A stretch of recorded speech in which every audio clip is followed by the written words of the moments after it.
안녕하세요. 당신이 먹는 것이 곧 당신입니다 채널입니다. 시원한 맥주와 치킨, 이른바 치맥은 우리나라에서 많은 사람들에게 사랑을 받는 메뉴입니다. 그런데 습관처럼 치맥을 자주 즐기게 되면 자칫 통풍이 유발될 수 있다는 사실을 알고 계셨나요? 오늘은 바람만 스쳐도 아프다는 뜻의 통증의 왕, 통풍의 발병 원인과 진단 치료 방법에 대해 말씀드리겠습니다.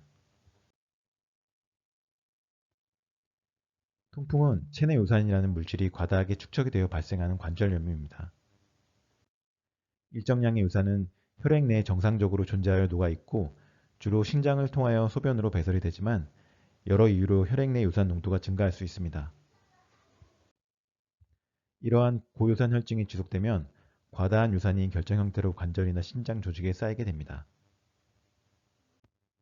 이것이 급성으로 염증을 일으켜 극심한 통증을 유발하거나 신장 결석, 신기능 저하를 일으키는데 이러한 질환을 통풍이라고 합니다.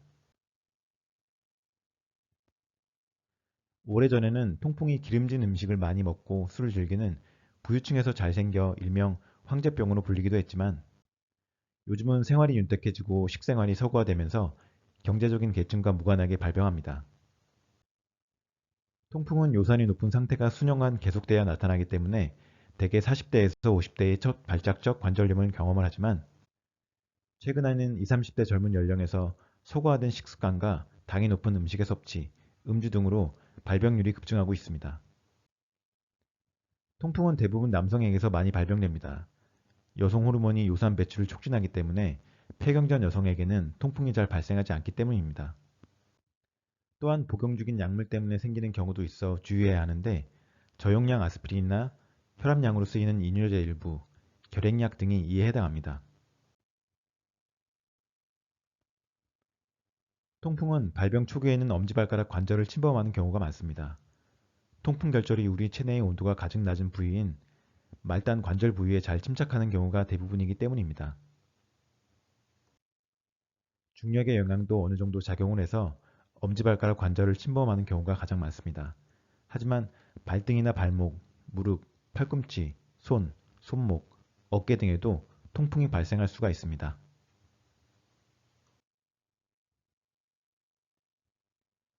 관절염은 대부분 갑작스럽게 나타나며 굉장히 통증이 심합니다.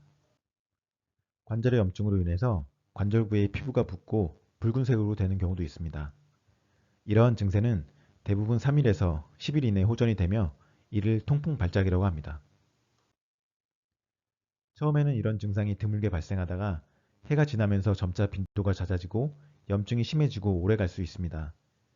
이렇게 반복적으로 염증이 발생을 하면 해당 관절들은 심하게 손상이 되기도 하고 덩어리를 이루는 통풍 결절이 피부 아래에 침착되기도 합니다.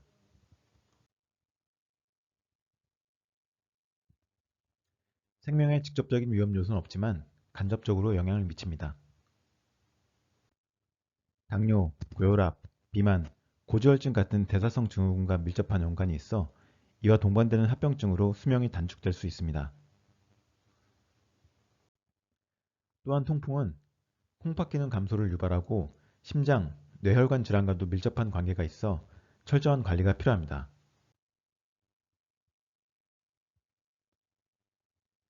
운동과 식이요법으로 요산 수치를 내릴 수 있는 데는 한계가 있어 약물을 지속해서 복용하면서 관리해야 합니다. 아주 철저한 식이요법을 해도 콩팥에서 요산 배설 능력이 감소하기 때문에 요산을 2ml/dL 이상 내리기가 힘듭니다. 급성 발작했을 때의 치료와 발작 회복 이후 평소 요산 수치를 떨어뜨린 치료는 두 단계로 나누게 됩니다. 급성 발작 시에는 염증을 가라앉혀서 통증을 경감시키는 치료를 하는데 주로 비스테로이드성 소염제나 스테로이드, 코리신이라는 약물을 사용합니다.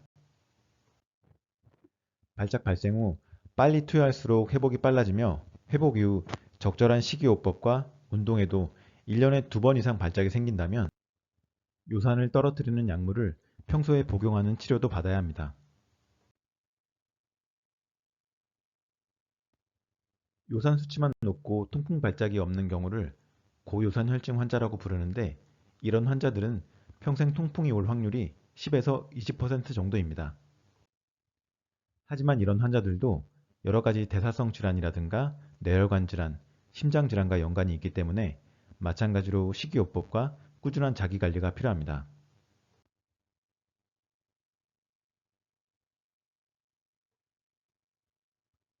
적정 체중 유지와 식이 조절, 규칙적인 운동, 충분한 수분 섭취가 중요하고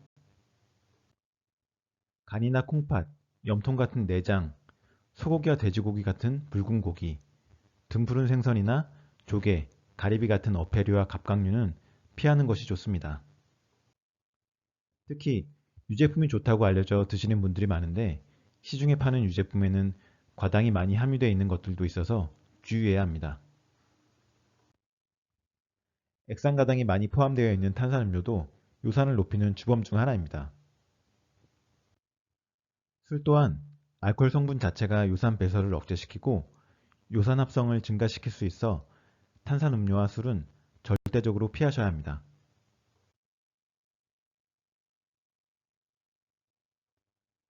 급성 통풍 발작이 왔을 때 흔히 소염 진통제라고 부르는 비스테로이드성 항염제를 복용하면 대부분 증상은 3일에서 7일 안에 호전이 됩니다.